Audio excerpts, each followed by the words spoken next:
breathe easier this year of 1944. On all the bloody battlefronts of World War II, Allied forces are relentlessly pressing the enemy back. This year, the war will reach its turning point. In the Pacific, the Japanese will suffer heavy losses in the Battle of the Philippine Sea and Leyte Gulf. The retaking of the Philippines will begin, and there will be victory in Burma. And most important in Europe, 1944 will be the year of D-Day and the Normandy invasion under the command of General Dwight D. Eisenhower. Paris will be joyfully liberated as well as the rest of France, Belgium, and Luxembourg. The Soviet Army and civilians will defeat German forces besieging Leningrad, as they did the year before at Stalingrad. And the Germans will stage their last desperate but unsuccessful attempt to hold back the unrelenting onslaught of the Allied armies in the Battle of the Bulge, while London reels under the fury of Nazi V-2 rocket bombs. This and much more is the year 1944. Let's watch. Goodbye, Mama, I'm off to Yokohama for the red, white, and blue, my country and you. Goodbye, Mama, I'm off to Yokohama just to teach all those Japs the Yanksano saps. A million fighting sons of Uncle Sam, if you please. We'll soon have all those Japs right down on their Japanese. So goodbye, Mama, I'm off to Yokohama for my country, my flag, and you.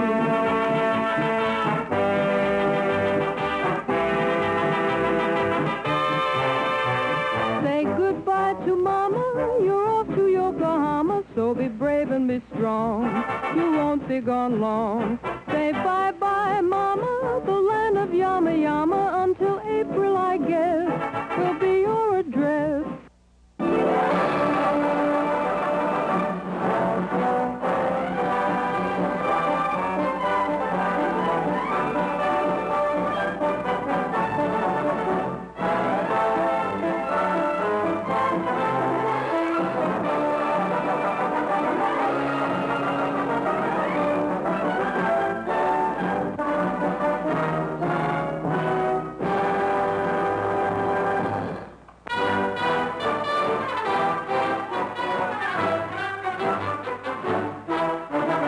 American Army Air Force nurses arrive in China to join air squadrons fighting the Japs in the Far East. They are greeted by Chinese nurses who trained in America. Veterans of other campaigns, the girls are made to feel right at home by their Chinese friends.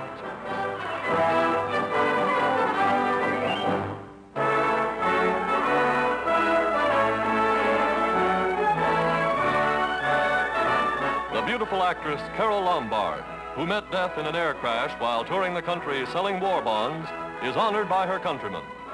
A giant new Liberty ship, the SS Carole Lombard, is named in honor of the star whose motion pictures were known around the world. Lieutenant Commander Robert Montgomery and Miss Lombard's husband, Captain Clark Gable, are here as Irene Dunn smashes the traditional bottle against the ship's bow.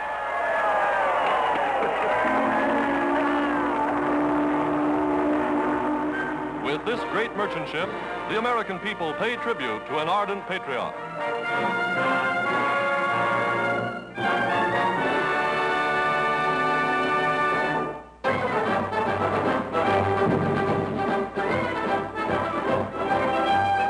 Gung-ho in Chinese means all together.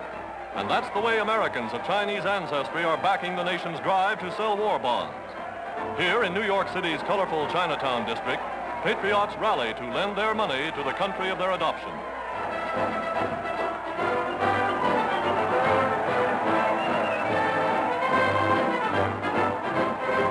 This is the spirit that is typical of all Americans, regardless of creed or color.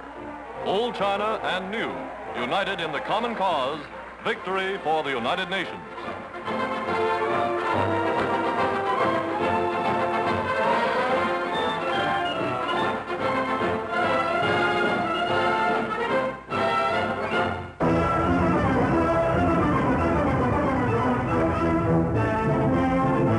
General Stilwell, with his Chinese and American forces, is back in Burma fighting Japs. And the Army's 10th Air Force is keeping them well supplied with an aerial freight line. This is the first time Uncle Joe has had a crack at the Japs since his gallant retreat 2 years ago when he said, "We got a hell of a beating in Burma, but we'll be back." And now he's on his way to cut the enemy supply lines, feeding the Japs now invading India. There are few casualties so far, and those are in the hands of Colonel Gordon Seagrave, another hero of the retreat with Stilwell in 42, pictured here by the Signal Corps camera. With the medical unit are veteran Burmese nurses who help prepare severely wounded men for the flight to base hospitals. Stilwell's on the road back.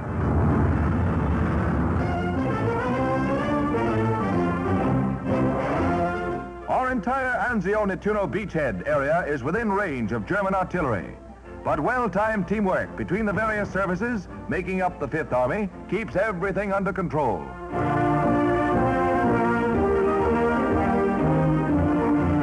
In the battle for air supremacy, we lose one now and then. And our losses are not counted in planes alone. A crew member is put out of the running temporarily. But our losses are small compared to the number of German planes shot down from the skies. A water tower used by the Nazis to get our range is destroyed.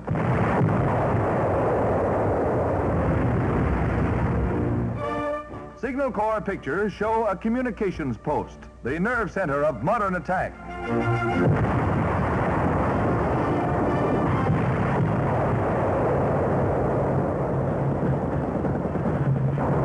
The infantry is on the job, too. In dead and wounded, the Nazi figures top our losses by a wide margin. Examination of prisoners reveals that prize German troops are becoming scarce on this front. However, natural mountain defenses offer stubborn resistance. Plenty of prisoners, but it's a rocky road to Rome.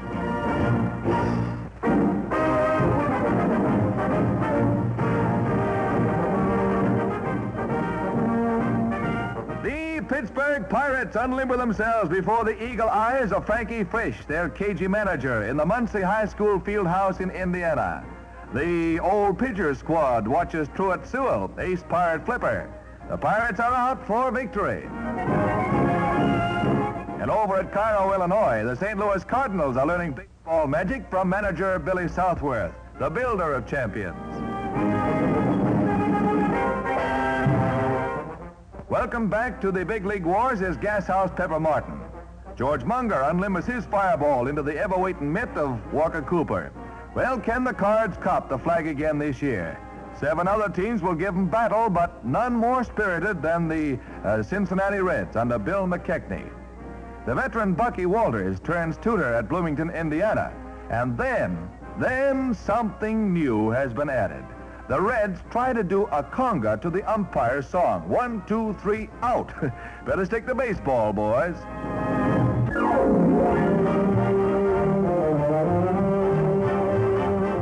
A far cry from the ordinary clumsy clog are these enchanting wooden shoes by Delman of New York. The designer rightly calls them wooden-soled fun shoes, feminine smiles of appreciation being the net result. Colorful and gay, they are also completely comfortable and require no shoe coupons. Mexicana, with multicolored bouquets of raffia flowers. Rocker bottoms are fitted with rubber lifts to make them noiseless. For play, to lend gaiety to the beach party. Changing times, changing shoes, but the same pretty girls.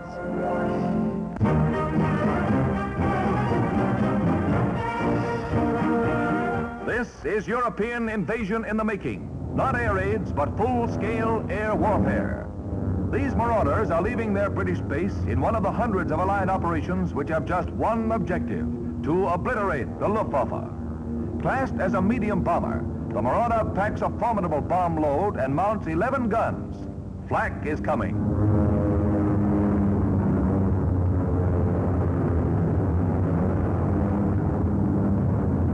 It is this systematic hammering that has cost Germany 725 fighter planes in a week and reduced her plane production by an estimated half. Today's target, an airfield in Holland.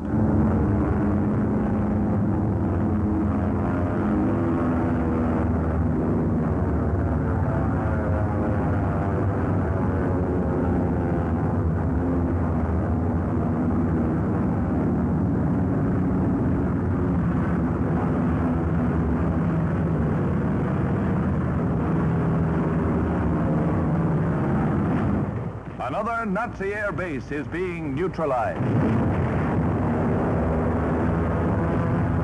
Hangars and installations are blasted.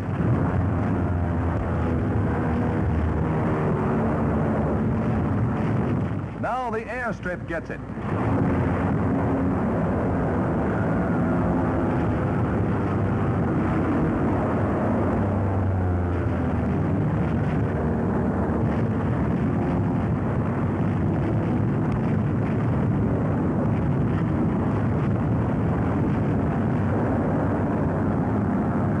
A beautiful job, but flak has taken its toll.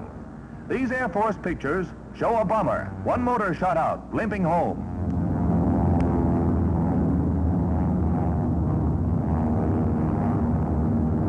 Another casualty.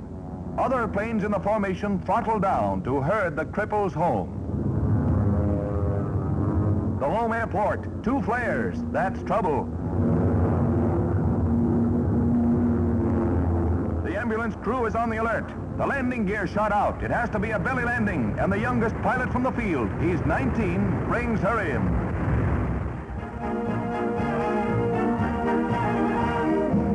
Slowly, surely, operations like these are squeezing the life from the Luftwaffe.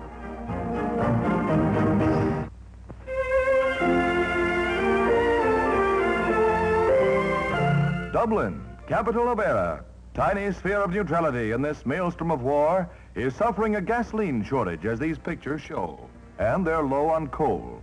But theater crowds lining up for hours show little worry as the Allied blockade takes effect. Crowds waited before this store from 6 in the morning to take advantage of any sale of luxury goods. The first step came as United States Minister Gray made our demand that suspected Axis spies be ousted. The Allies' request was denied by Prime Minister de Valera, who said the ousting of these diplomats would be an act of war. It was then the Allies declared their intention of isolating the country. Later, Irish diplomats in England were denied the free passage of couriers, and all their mail was censored. Eire's small army is held ready, and in religious meetings, all asked for guidance in this new crisis in Irish history. Eire plays her difficult role of a neutral as the Allies move to prevent prying eyes on invasion progress.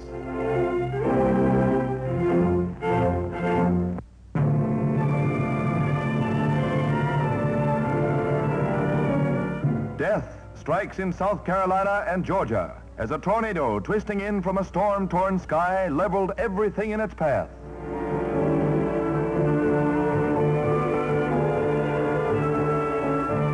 Although the roof of the hospital at Greenwood, South Carolina was torn off, all escaped. 40 persons were killed and more than 300 injured, and property damage mounted into hundreds of thousands of dollars. An appalling disaster, nature in an ugly mood.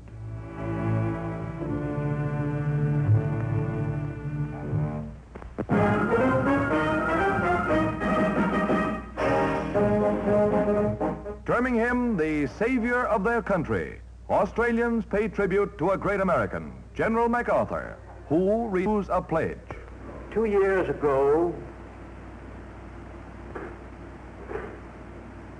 when I landed on your soil, I said to the people of the Philippines whence I came, I shall return. Tonight, I repeat those words. I shall return.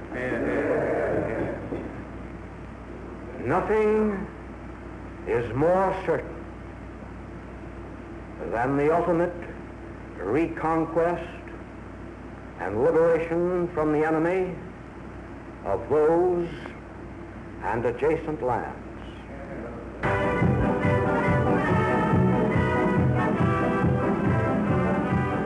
Just 6 hours and 58 minutes after leaving Burbank, California, this Lockheed Constellation landed at Washington, D.C., breaking all transcontinental records. Built for TWA and powered with Wright Cyclone engines, the 57-passenger ship averaged 332 miles per hour. The great ship is turned over to the Army for the duration. Mother Earth shrinks.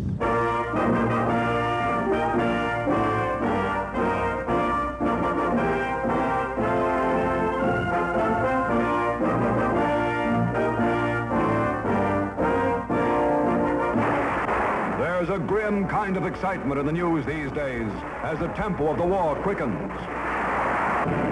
You feel it in every newsreel, every headline. The hardest fighting lies ahead, we know it, and the hardest work. But that work and that fighting mean victory. This woman Marine is doing her job. These waves realize that this war will not be won by men alone. This spar is doing her part with the Coast Guard. And here are members of the Women's Army Corps doing their job in the Army. Here are women making the tools that our men fight with, and doing it just as well as a man. And because of them, our men can be on their way. Hitler is under attack from all sides and is retreating.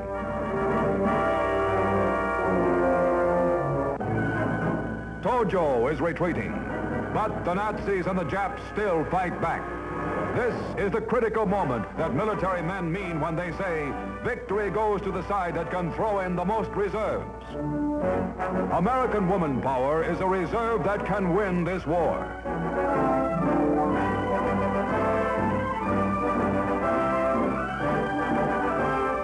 Go to your local office of the United States Employment Services of the War Manpower Commission. They'll help you find a job that you can do where you'll be needed the most. Or enlist in the Women's Army Corps, or the Waves, or the Spars, or the Marines. But whatever you do, do it now. Do it now and you'll be taking part in the push toward victory. You'll make possible with the strength of your reserves a total victory in this total war for total freedom.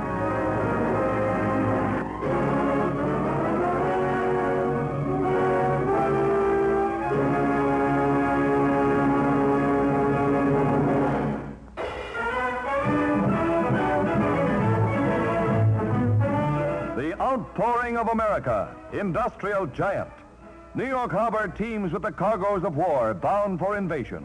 The bridge of ships ferries tirelessly to British docksides, the other end of the bridge.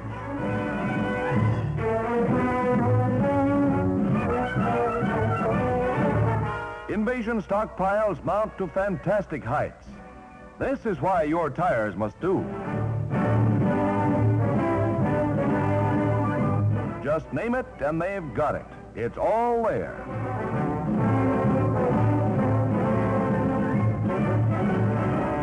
All the homelier comforts of home, as these Signal Corps pictures show.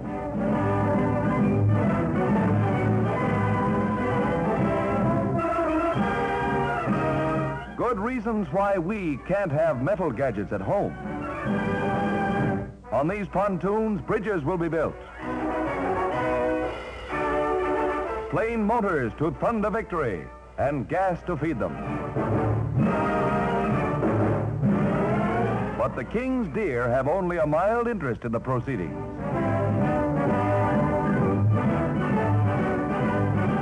The arsenal of determined armies and the wheels of victory. Supremacy in the air.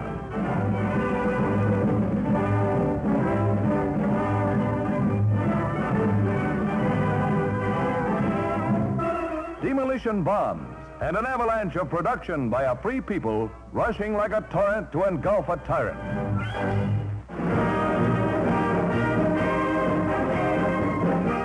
It's a first-class Lilliputian battle royal at the 25th Annual Junior Boxing Championships, Naval Academy, Annapolis. The cheering section watches a couple of 3-year-old diaper-weight oatmeal crushers push each other all over the ring.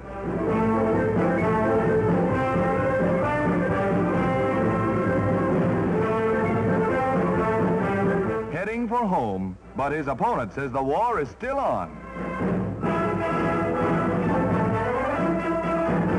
Now we have a couple of real heavyweights. They're out for blood, sweat, And as it turns out, before too long, a few tears.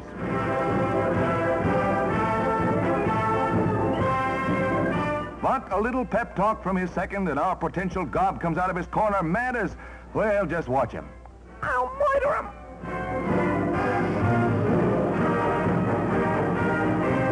This is like throwing an egg into an electric fan or backing into the lawnmower. Ah, what a comeback. He wins the cookie jar and the cookies.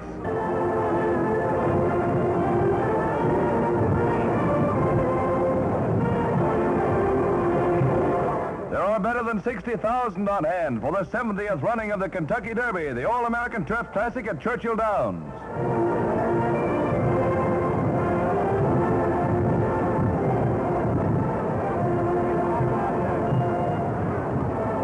The 16 3-year-olds are off after that $65,000 that goes to the winner, the richest purse in Kentucky Derby history.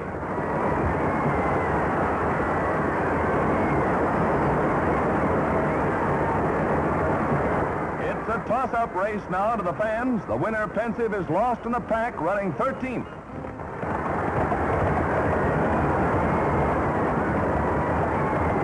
Turning into the backstretch, that 7-to-1 shot, Pensive is just biding his time. Jockey McCreary has several $1,000s waiting as his end of the purse if he brings Pensive home. It was the jockey who felt Pensive could win and talked Pensive's owner into letting the horse run.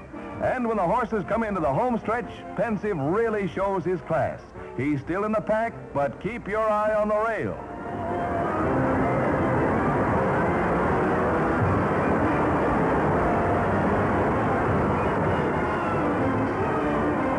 Here he comes now, pulling away from the field with ease as McCreary talks him home. This win means $16 for every 2 that his backers plank down.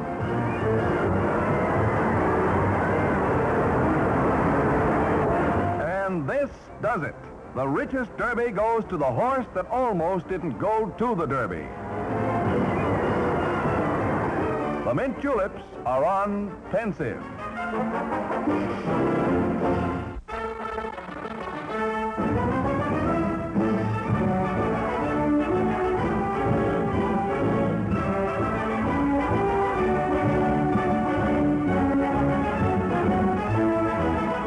The most powerful invasion air force ever launched. Some of the 11,000 planes that opened the path through the so-called impregnable Atlantic Wall. Between Havre and Cherbourg in Normandy, the Allied lightning strikes.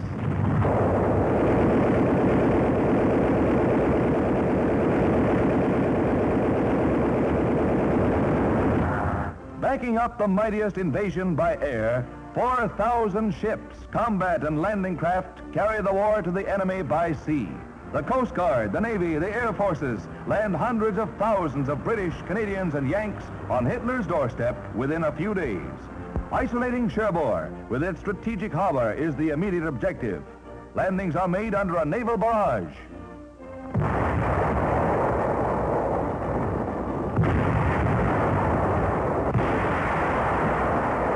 President Roosevelt said, "Let our hearts be stout."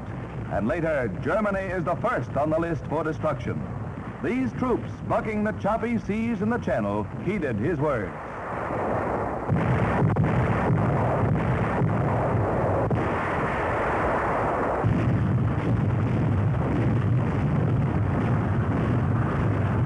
While landings were successful, we were not without our losses.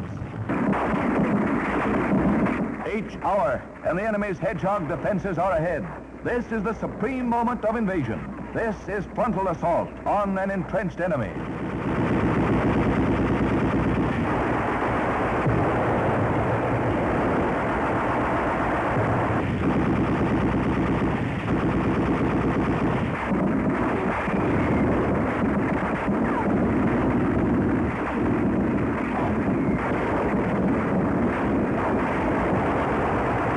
Heroic medical corpsmen remove wounded for return to England.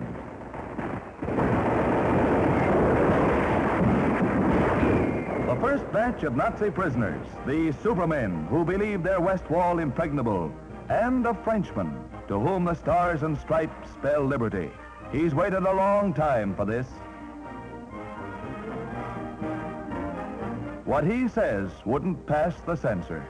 During the landings, the merciless pounding of the entire invasion area continues.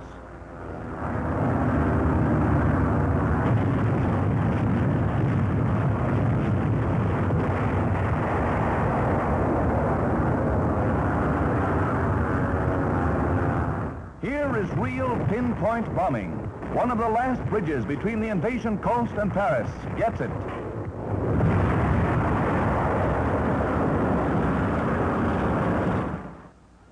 When the beachhead is established, heavier equipment is moved in. Reinforcements for those heroes who are bringing liberation to the people of Europe. The cost of our initial landing was but a fraction of what our leaders expected.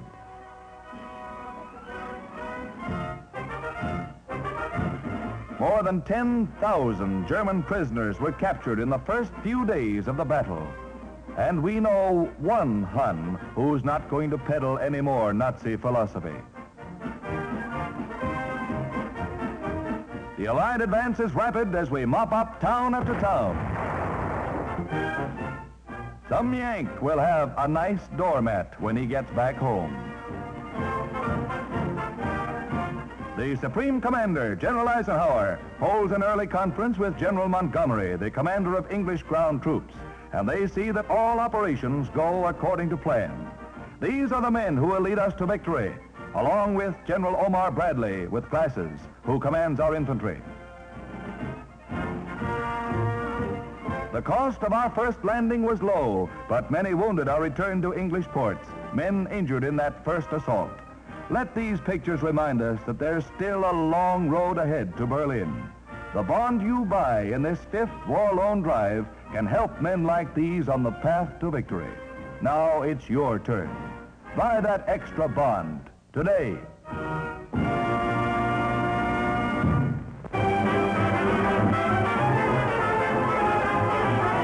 A hero comes home. Pistol Head, a Cocker Spaniel who belonged to Lieutenant Colonel Willis, is being returned to this country to mend his broken heart. He flew on 48 missions in the South Pacific, but was left at the field on the flight that brought death to the colonel. He's on his way to Mrs. Willis now, but he looks to the sky for a man who won't return.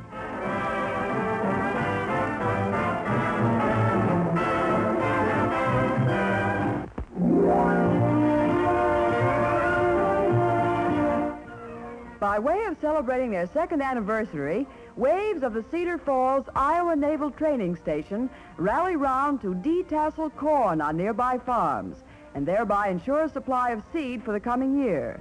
It may be naval training they're getting, but these girls also know their corn.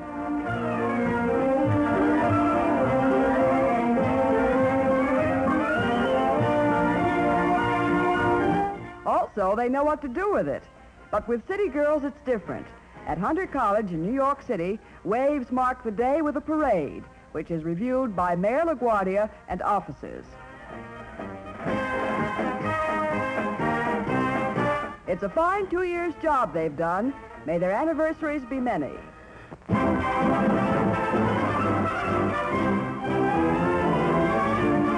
These are paratroopers in the making, hand-picked from Army ranks, but paratroopers by choice. They're all volunteers for service, which has spearheaded attacks from North Africa to Normandy. At Fort Benning, they're undergoing the training that will make them the toughest, most alert soldiers in the world. Every safeguard surrounds the men who literally carry the fight to the enemy.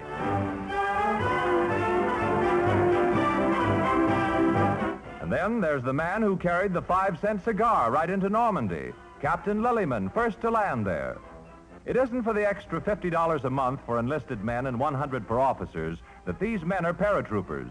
They've taken this exacting assignment because they represent the cream of American fighters. These are Air Force and Signal Corps pictures.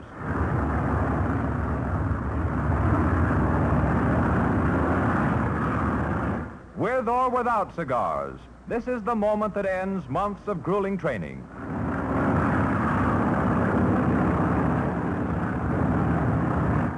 These are airborne infantrymen of today's war, so sorely needed by a modern army, for which our army is now searching its ranks. This is American manhood at its finest. the men who get there fastest with the mostest.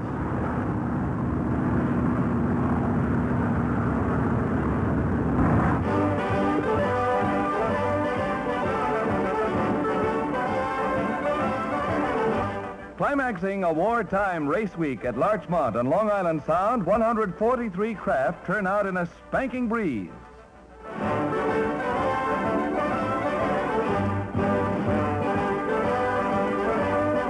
Five days of excellent sailing weather brought out a total of 721 contestants in the 46th annual event, the largest fleet since pre-Pearl Harbor.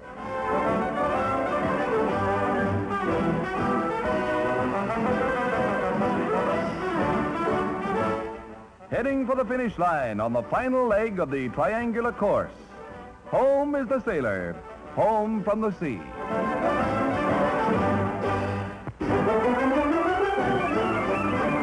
The grand entry parade ushers in the rodeo in Los Angeles. Gloria Jean, queen of the rodeo, has Ole Johnson and Jack Oakey as her faithful henchmen in waiting, followed by Leo Carrillo. In a blaze of action, the heavy riding gets underway. Both man and beast are doing nicely, thank you, until it's curtains for the man. Make way for the bull, galloping, pitching, snorting, and trying to plow every other cowboy under.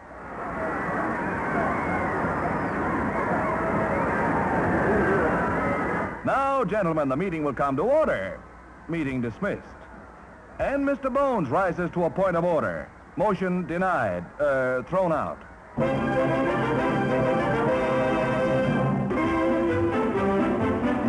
Canadian troops slug it out with the Nazis in western France. Watch enemy sniper bullets ricochet off that wall.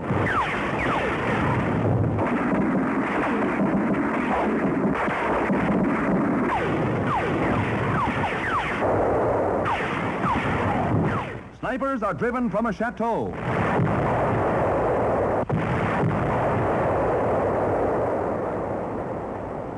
Thousands of Nazis surrender.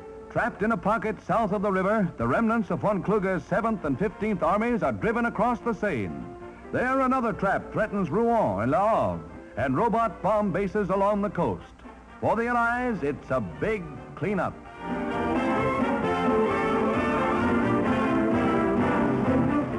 Farther east, Yanks are welcomed by Russian women from Leningrad. Brought to France as slave labor, their ages run from 15 to 60. Free from the beatings they received when they refused to work, they await transportation home. In historic Chartres, everybody takes to cover when snipers fire from the cathedral tower.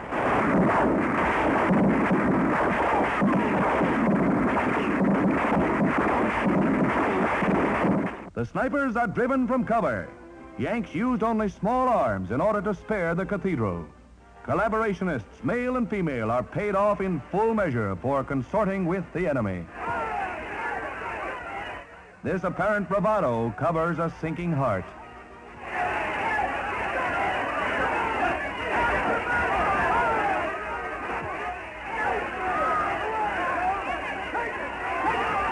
Newsreel, Signal Corps, Air Force, and Canadian film units photographed these stirring scenes in the French campaign. Among the most stirring is the capture of Saint-Malo.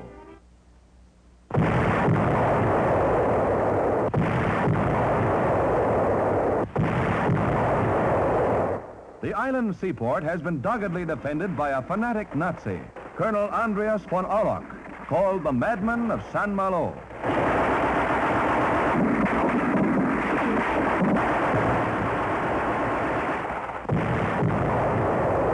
For 2 weeks, the mad colonel and his 600 troops have held out in the old fortress against heavy Allied attack.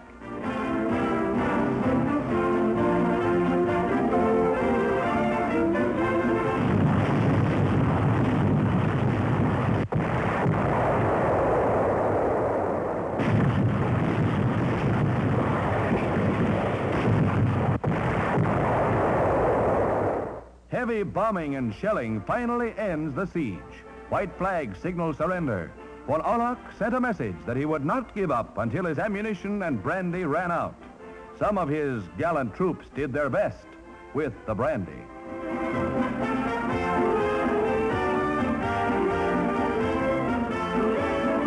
The Allies bagged thousands of prisoners in their swift drives to the battlefields of World War I and toward the borders of the Reich itself.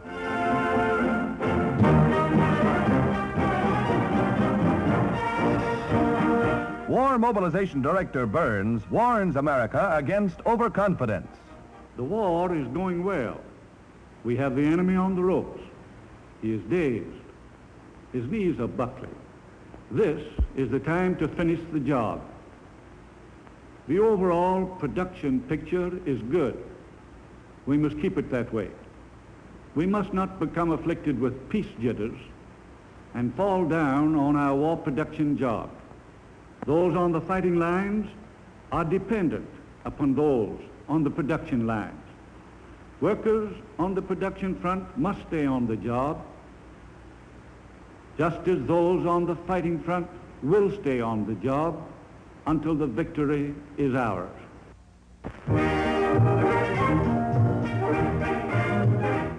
With more than 100 dogs of assorted and obscure breeds entered, the annual Danbury, Connecticut show draws all the young dog owners. These dogs, including the puppies, are interested in all trees but family trees. Whoops. His father was a dogwoods, my guess. The puppies take it all in their stride, even this overstuffed pro, for they measure up in every way. Oh, it was a heartbreaker to be disqualified, eh, Sailor? Well, cheer up on the sidelines as Hector puts on his act. He's the one who steals all the bows at this Lions Club event. Hector can't get enough of this. Maybe his mother traveled with a circus. Anyway, he's the life of the party when he gets together with the boys. Hector's a one-dog slide show.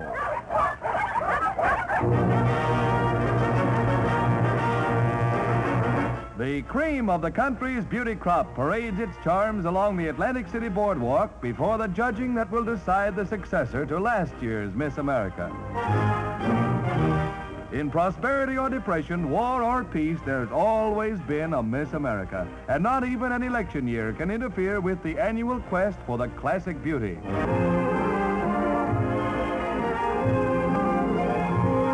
The winner, if you want to keep an eye on her, and who doesn't, is Miss Washington, D.C.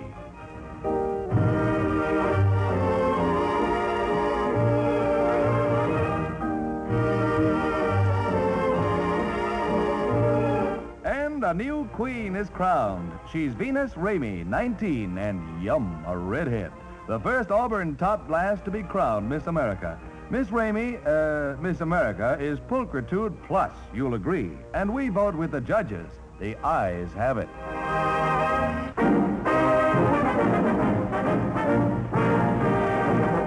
Family affair at St. Louis. Browns and Cards tangle in the series opener with Will Harridge, an interested bystander, and pitchers Cooper and Galehouse exchanging greetings.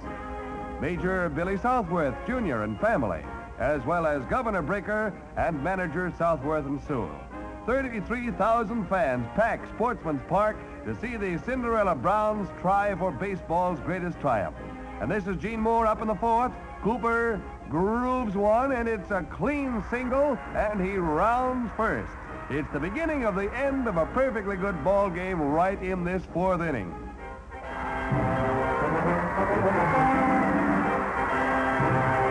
George McQuinn up for his big moment. Cooper throws, and yep, he bombs it right out of that ballpark. A two-run homer that did it up Brown.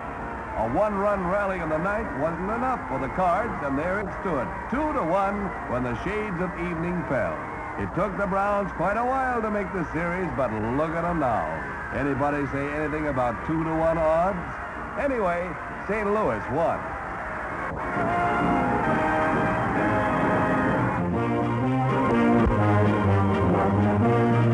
The New Jersey State Fair opens this year with a bang as Jack Cokeman sends his hell drivers crashing down the midway, and it's all done with homemade propane gas, ration-free. No one knows what to expect, but this jalopy jitterbug emerges in one piece.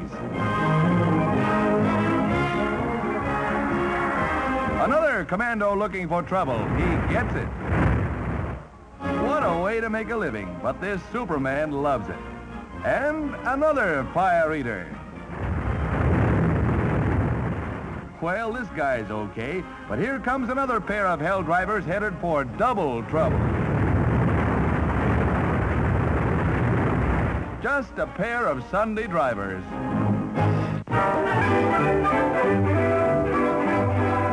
This is the way they preserve the big crop of peaches down in Port Arthur, Texas. They pour them into tins, then seal them well. It's all part of a huge hijinks at the largest oil refinery in the nation. This gent wants to cut out a dolly he can call his own, but his ambitions are dulled by this female General Patton. And when these gals finally shed their tin under things, oh man, I'll take any one of these high-octane beauties. They're strictly high test.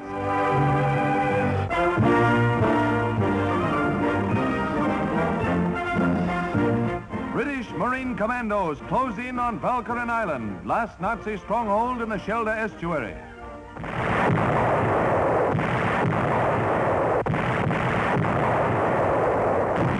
Typhoons dive-bomb German batteries.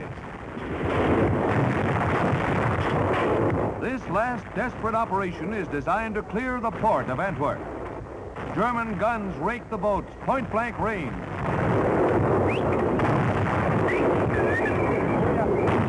The attack, which has been compared to Dieppe and Tarawa, took a toll of 20 out of every 25 landing craft. In this attack, landings were also made by elements of the Canadian First Army at Flushing.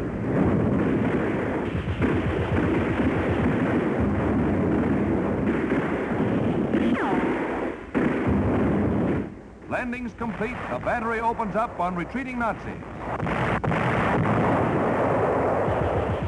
Westkapelle is captured, and Antwerp, supply key to the attack on Germany, is open.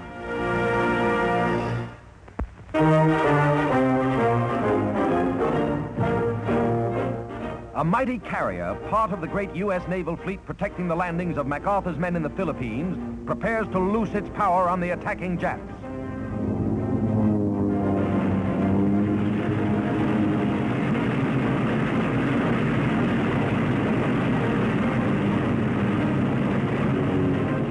Among the carriers are three thirsting for revenge, carrying proud names: the Lexington, the Wasp, and the Hornet, namesakes of those previously sunk by the Japs.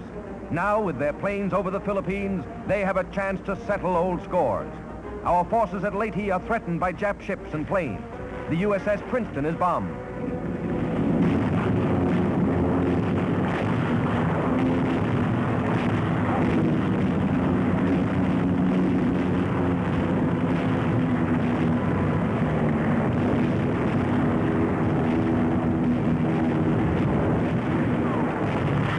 The Japs damaged the Princeton so badly she had to be sunk by her sister ships after her magazine blew up.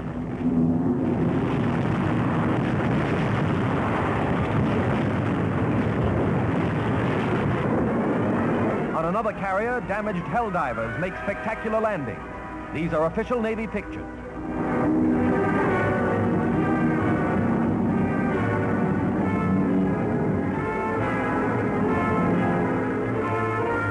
Watch the prop bite the deck.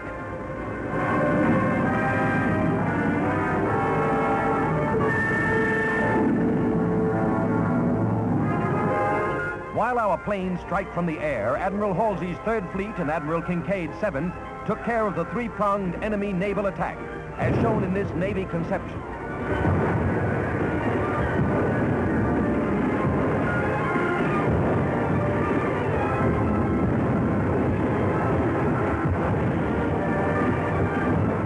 This was part of the greatest air-sea battle the world ever saw.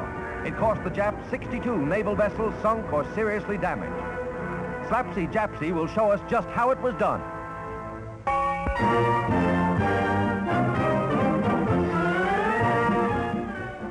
Vice President Wallace and the new Vice President, Senator Truman, head the greeters on hand to welcome home President Roosevelt. Returning to Washington for 4 more years, the president is cheered by a crowd estimated at 200,000.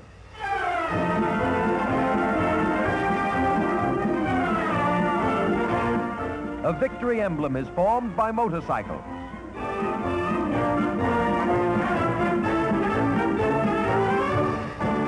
president's return to the Capitol follows our first wartime election since Lincoln. His first public function is a tribute to the unknown soldier on Armistice Day.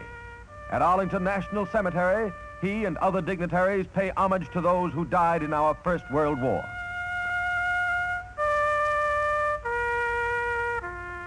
In the midst of another terrible conflict, we don't forget those who died in the First World War.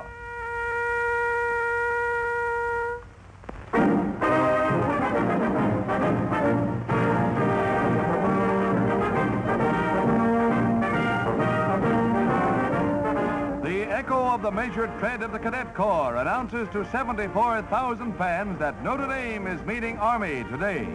Alumnus General Hap Arnold beams an eye of approval. The Army mule is full of vitamins and ginger, and the Yankee Stadium crowd settles back for a thriller. Notre Dame's ball, which goes to Bob Kelly for a very fancy boot. It flutters down to All-American Kenner. He hipper-dippers it back to Miner, who streaks along like a newfangled rocket. Army hasn't tasted victory over Notre Dame for 13 long years. So today they beat a wartime Irish team by 59-0. 20,000 on hand see Georgia Tech get going in the second half against Tulane. Royals toss to Murdoch means 30 yards. Those rambling wrecks are on the way. And again, it's Royals who drops back to toss one to Matheson. Put it on the scoreboard. Tech has an eye on a bowl bid again, and Broyles is tossing him with that in mind. This one to Williams puts the game in their victory book, 34-7. But before we head home, take a look at this play, the play of the week. Broyles throws, and it's intercepted by Tulane on their own 5. And from now on, you figure it out.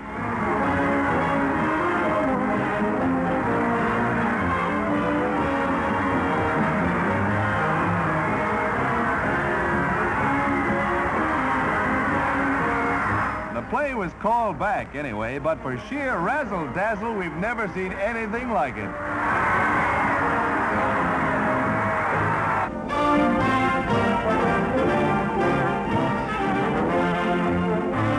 One of the first small countries to fall into Nazi hands was the German border Duchy of Luxembourg.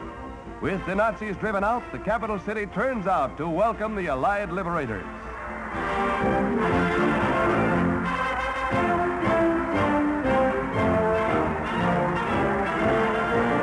Prince Felix and exiled officials return to take over the government. Following a speech by the prince, the crowd shows its hatred of the Nazis.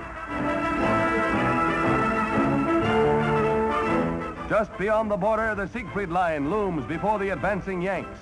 Tank barriers bare their teeth.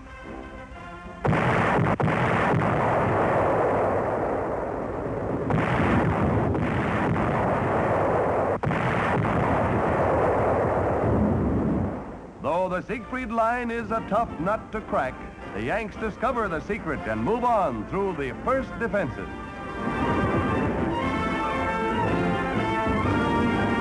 A wedge here and a wedge there, and the west wall begins to weaken. Even steel and concrete can't keep the Yanks out of Germany.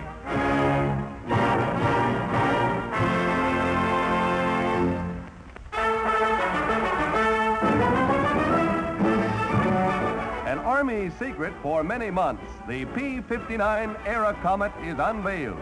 War Department official pictures show the jet-propelled mystery plane in a thrilling takeoff practically straight up.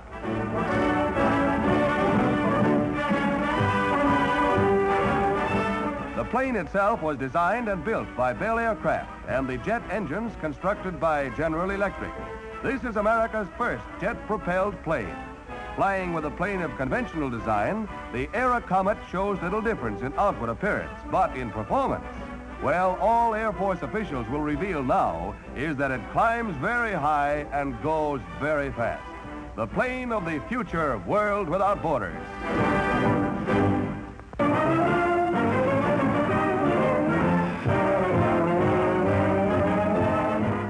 Lieutenant Betty Pettin swears in 190 WAC recruits at Los Angeles. The Women's Army Corps is celebrating its 2nd anniversary as new enlistees flock to the colors. Among the newest, Eleanor True bids Mom a fond farewell. Across country in New York's Rockefeller Center, service girls stage a style show all their own. Newly designed uniforms for all services. For all occasions, charming and smartly feminine.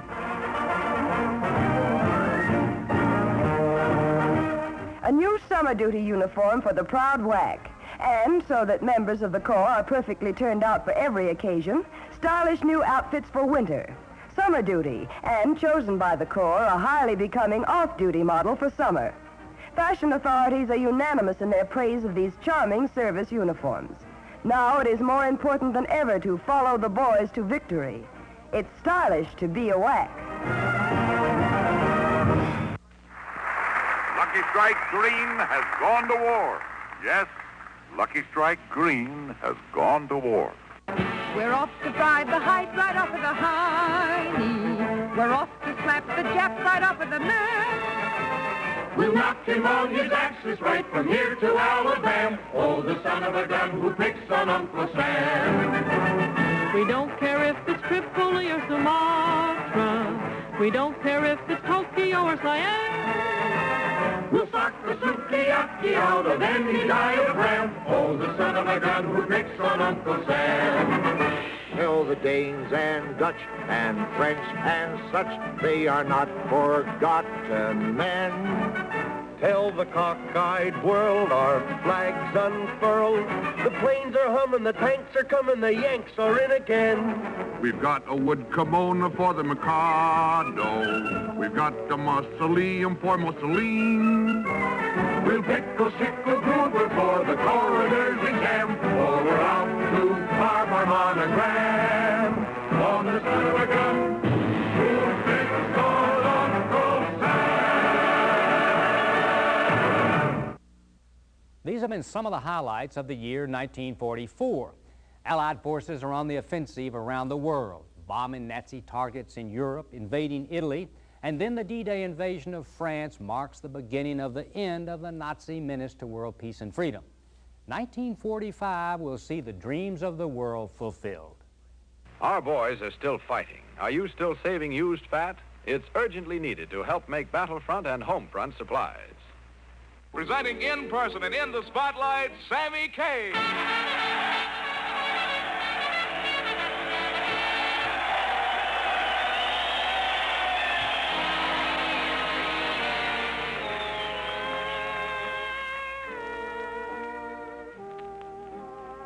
Thank you and hello, everybody. This is Sammy Kaye. The men of Holleberg Ordnance Motor Base asked the Victory Parade of Spotlight bands to send us out here.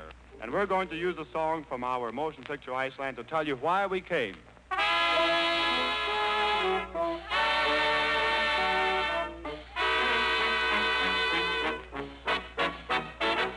You can't say no to a soldier.